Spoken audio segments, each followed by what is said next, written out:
Greetings of the day to all my dear students. I hope that you all are in good health. Today, we shall start with an inspirational short story about life. If you forget to do hard work after getting inspiration, then you cannot do anything. Then your confidence cannot come back.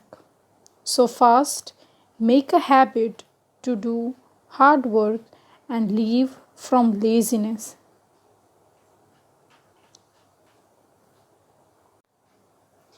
This is Shreya Jadhav welcoming you all to my e-learning channel. And today we are going to do English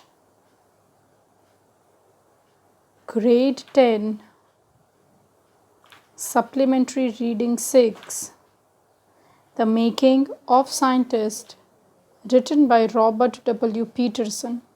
So, before starting with the chapter, let us know something about the author.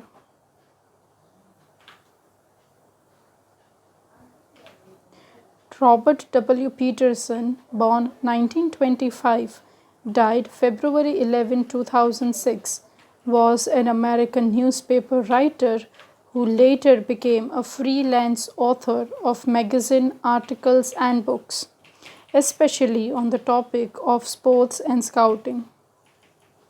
His 1970 chronicle of Negro League baseball, entitled only The Ball, was widely as hailed by the New York Times as having recaptured a lost era in baseball history and a rich facet of black life in America. The baseball commissioner at the time later credited Peterson's book with having focused greater attention on the accomplishments of Negro League players, leading to their admission to the Baseball Hall of Fame.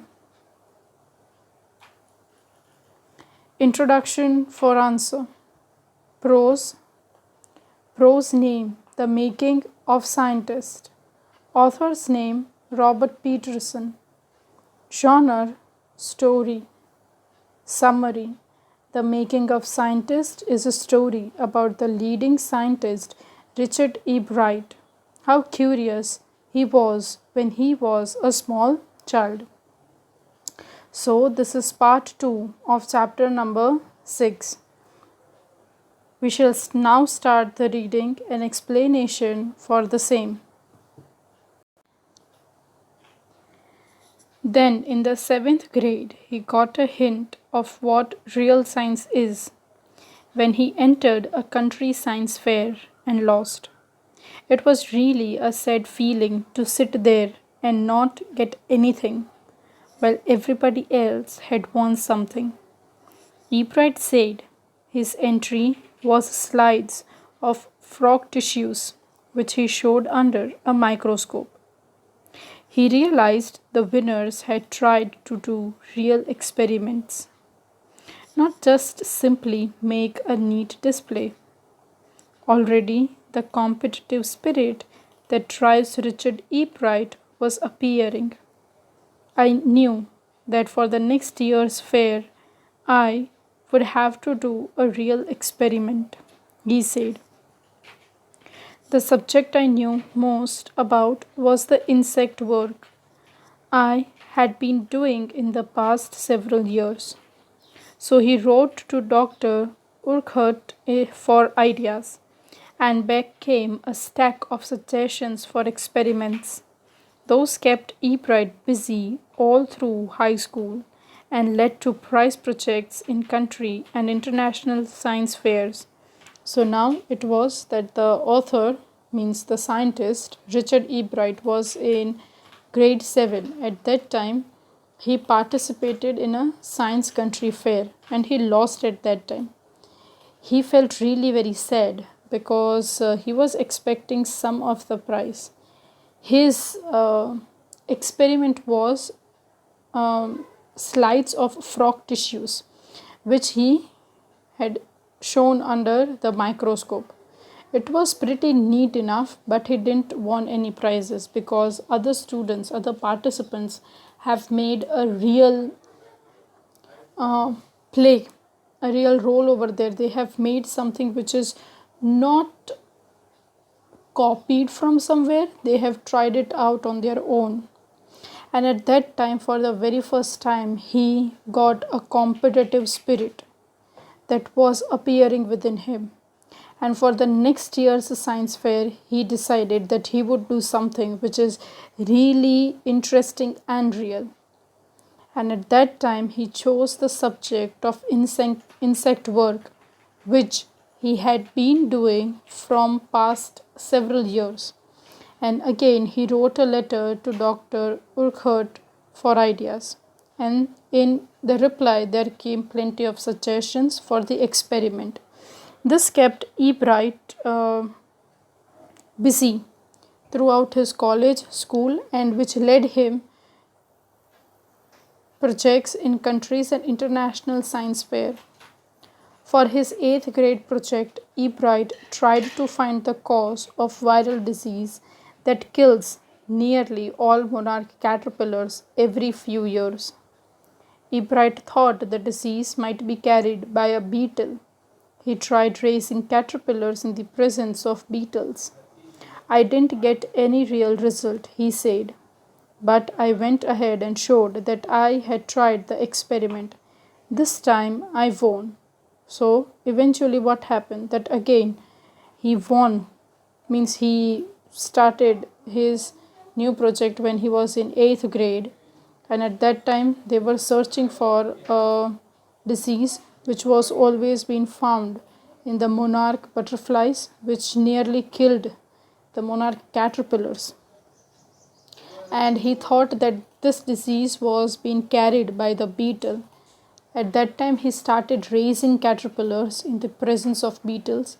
Eventually, that was not the cause, that was not the actual reason, but still, as it was a real experiment, he won at that time.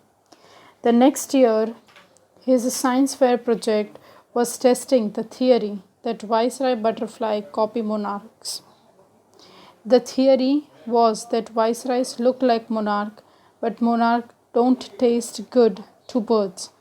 Viceroy, on the other hand, do taste good to birds. So, the more they look like monarchs, the less likely they are to become a bird's dinner. Ebright's project was to see whether in fact birds could eat monarchs. He found that a starling would not eat ordinary bird food. It would eat all the monarchs it could get. Ebright said later research by other people showed that Viceroy probably to copy the monarch. This project was placed first in the zoology division and third all over the country science fair. So now it was the next year when he participated, and his topic for participation was how the viceroy butterfly and monarch butterfly copied each other, whether it was possible for them to manage or not, because birds loved to eat monarch, but they didn't like the taste of viceroy butterfly. And at that time duration, viceroy no started imitating like other butterflies, so that there were chances that they do not get killed. And this project was placed first in the zoology division and third all over in the country science fair. You can see the photograph of monarch butterfly which is on the top, and you can see the viceroy butterfly which is at the bottom. In his second year in high school, Richard E. Bright began the research that led to his discovery of an unknown insect hormone. Indirectly, it also led to his new theory on the life of cells. The question he tried to answer was simple: what is the purpose of 12 tiny gold spots on monarch pupa? Everyone assumed the spots were just ornamental. Ebright said but Dr. Urhart didn't believe it. To find the answer, Ebright and another excellent scientist student first had to build a device that showed that the spots were producing a hormone necessary for butterflies' full development. This project won Ebright's first place in the country fair and entry to the International Science and Engineering Fair. There he won third place for zoology. He also got a chance to work during the summer at the entomology laboratory in Walter Reed Army Institute of Research. So eventually what happened when he was in the second year of his high school, he started means Richard E. Bright started the research on the discovery of some unknown insect, how hormonal changes are taking place, and basically how monarch butterfly had some sort of 12 golden spots on their pupa. um, Everyone told that they were just ornamental, means it was inbuilt within them, but the Richard and one of the other scientists, they both started up with an experiment that this is not ornamental, but this is a hormonal change which takes place in the butterfly. This experiment won the first prize and in the country fair, and it was an, we can say, entry into the International Science and Engineering Fair, and over there they won the third prize. And during the summertime he got an entry to work in the laboratory of Walter Reed Army Institute of Research. As a high school junior, Richard E. Bright continued his advanced experiments on the monarch pupa. That year, his project won first place at International Science Fair and gave him another chance to work in the Army laboratory during the summer. In his senior year, he went a step further. He grew cells from monarch's wings in a culture and showed that the cells would divide and develop into a normal butterfly wing scales only if they were fed the hormones from the gold spot. The project won first prize for zoology at International Fair. He spent the summer after graduation doing further work at the Army laboratory at the laboratory of the US Department of Agriculture. That when he was in high school junior, at that time he started an advanced experiment on the monarch pupa, and that project won the first prize in International Science Fair and gave him once again another chance to work with the Army laboratory during summer. Slowly and gradually he started developing the other experiments of how hormonal changes takes place from those gold spot, and that project also won the first prize in the zoology at International Fair, and again he got a chance to further work with Army laboratory and the laboratory of US Department of Agriculture. The following summer, after his freshman year at Harvard University, Ebright went back to the laboratory of the Department of Agriculture and did more work on hormone from the gold spot. Using the laboratory's sophisticated instrument, he was able to identify the hormone's chemical structure.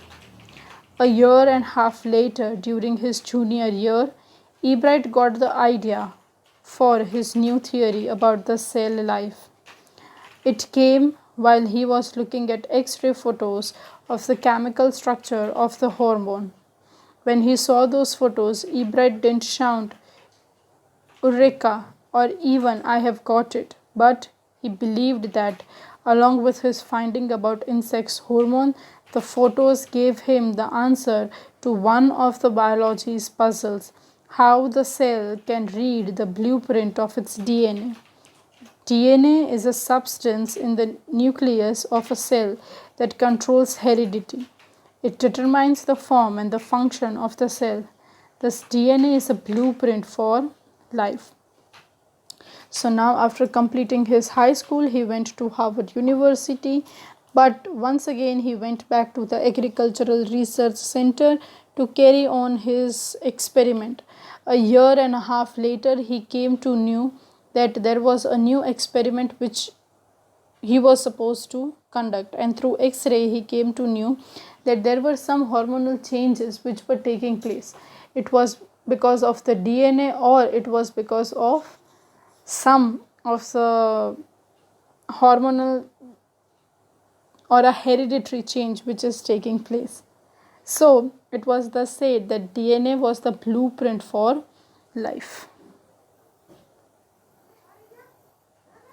Ebright and his colleague roommates James R. Wong worked at all that night drawing pictures and constructing plastic models of molecules to show how it could happen.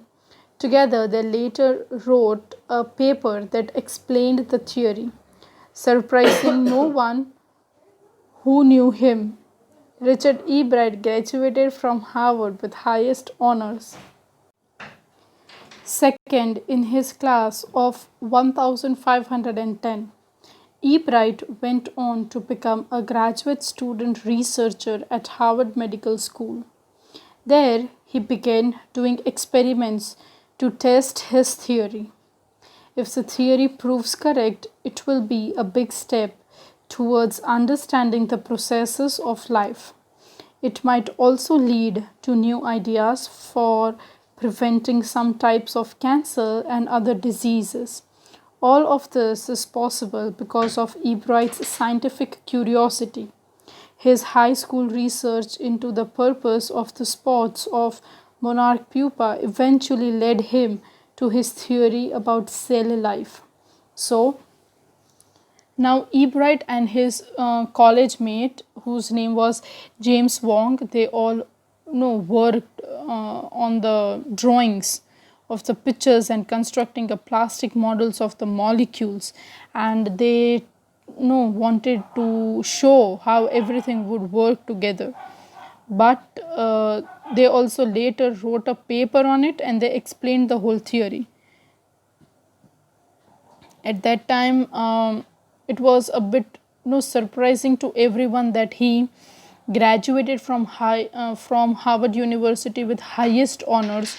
Moreover to that, he was a second in his class, and he went to a student research at Harvard Medical School. Over there, he started doing his experiments on his theory, which was correct, and that was a big step towards understanding the processes of life, have new ideas for preventing some types of cancers and other diseases were helpful. So eventually, when he was doing a research on the purpose of spots on monarch pupa, at that time eventually it led to the theory about the cell life.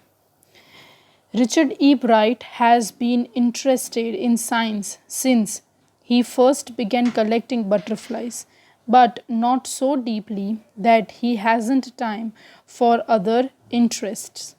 E. Bright also became a champion debater and public speaker, and a good canoeist and all rounder outdoor person.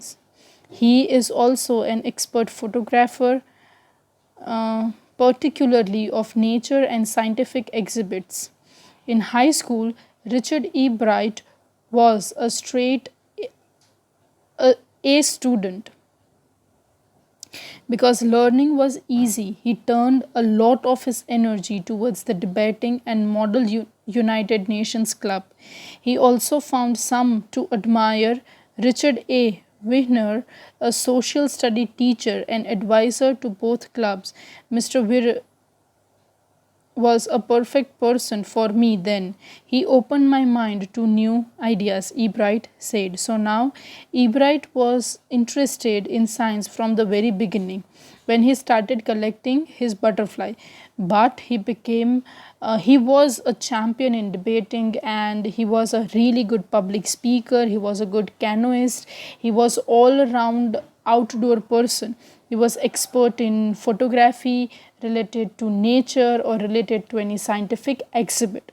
But he tells that all this inspiration, motivation came from his mother as well as one of his social science teacher no encouraged him a lot to do, and it because he knew that he had a really great keen interest in learning science, and then wouldn't be that difficult for him to just overcome it, because he knew that his research, his mindset, his thinking was not ordinary like other students and children had. Richard would always give that extra effort. Mr. Wehrer said, "What pleased me was, here was this person who put in 3 or 4 hours at night doing debate research besides doing all his research with butterflies and other interests." Richard was competitive, Mr. Wehrer continued, but not in bad sense, he explained. Richard wasn't interested in winning for winning's sake or winning to get a prize. Rather, he was winning because he wanted to do the best he could. For the right reasons, he wants to be the best. So, now over here, a saying or a short summary of what his social science teacher or his teacher would think, that he always used to give that extra effort and extra touch to everything. Yes, it is no a saying that there is only a bit of difference between extra and extraordinary, and that is that extra. So you are supposed to put up something different out of the box. You are supposed to think, you are supposed to work hard, you are supposed to take an initiative, you are supposed to be something or someone who is not like other people, who is not ordinary, but someone who thinks apart from what other people see. And that made Richard a very interesting person, and he was competitive in nature also. The professor tries to tell that he was not a competitive in a bad sense, but Richard wanted to win, but he was not interested in winning or winning for winning's sake or winning for to get a prize, but he was winning because he wanted to do something best in a way that he always wanted to do right things. He wanted to do something for the betterment purpose. So that made him count to do the best thing. And that is one of the ingredients in making of a scientist. Start with the first rate mind, add curiosity, and mix it well to win for the right reasons. Ebright has these qualities from the time the book The Travel of Monarch X opened the world of science to him. Richard Ebright has never lost his scientific curiosity. So, at the end, in the concluding paragraphs, it has been said that what is one of the ingredients? If you want to become a scientist, or in making of scientists, what is necessary? It is that we need a first rate mind. We are supposed to add a little bit of curiosity of knowing things in detail and in depth. Mix it well, and for sure you will win for the very right reason. And all these good and excellent commendable qualities Ebright had within him from his childhood, and which made him think about this curiosity in a positive, in a serious manner, was the book The Travels of Monarch X.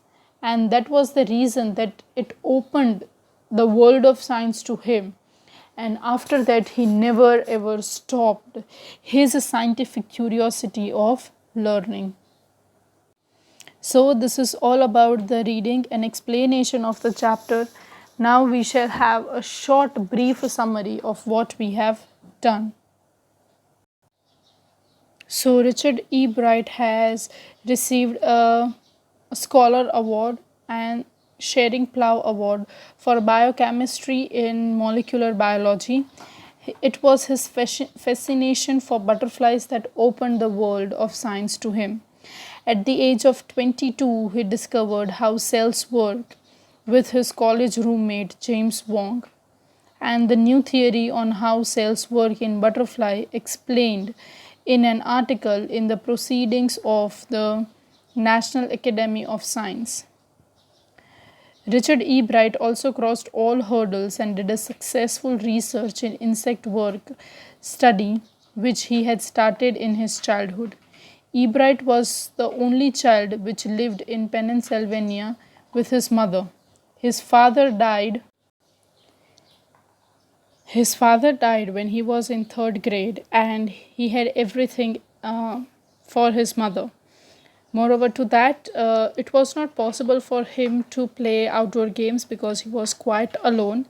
So he utilized his time with other things. He used to collect plenty of things. He collected rocks and fossils and coins and etc. He was very much interested in butterfly when he was in grade 2. And at that time, his mother also loved him to spend time with him. So they started, no, she started bringing him on trips and brought him telescopes and microscopes and cameras, and she was his best friend. And after that, when he was in grade 2, he had collected almost 25 species of butterfly which was found around his hometown.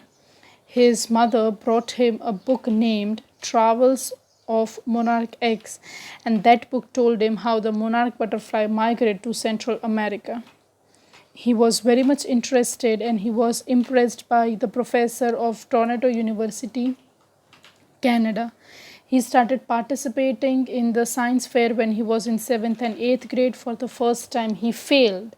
He didn't won any prizes, but on a later stage, he came to know what and how he is supposed to win. He started getting and making new experiments, the real experiments, and he won prize for that also. And Ebright started to work on different projects of Viceroy butterfly, which copied monarch, how the golden monarch pupa was developed from a normal butterfly's wings, that those which were fed on the hormones from the gold spot. This project won the first prize in the country fair, as well as it was an entry for them in the International Science and Engineering Fair. They won their third prize for zoology on the international platform. Moreover to that, he had worked thrice in the laboratory of Walter Reed Army Institute of Research. He continued his high school. He completed over there with an excellent marks. Moreover to that, he took an admission in Harvard University. Over there also, he started working on the sophisticated instruments at the lab, which helped him to identify the chemical structures of the hormones. And while studying the X-ray photographs of the hormone, he found yet another important things, that how a cell can read the blueprint of its DNA. The DNA is the substance in the nucleus of a cell that controls heredity. It determined the form and functions of the cell. So Ebright and his college mate, both of them started working on the pictures and constructed plastic models for the same. He scored the highest honors in the Harvard University and he started working over there. If his DNA theory proved right, it would be a big step in understanding the processes of life and in preventing some types of cancers and other diseases. Richard was a competitive right from the very beginning. His social studies teacher, Mr. Richard, praised him a lot. Ebright had all the qualities that make him a true scientist. He was not interested in winning for prizes, but he wanted to do the best job he could. He had the traits of a scientist. First, he had a first-rate mind, curiosity, and the will to win. He never lost his scientific curiosity. So, this is all about the reading and explanation of the chapter along with the summary. I hope that every one of you have understood it. Thank you for watching and have a nice day.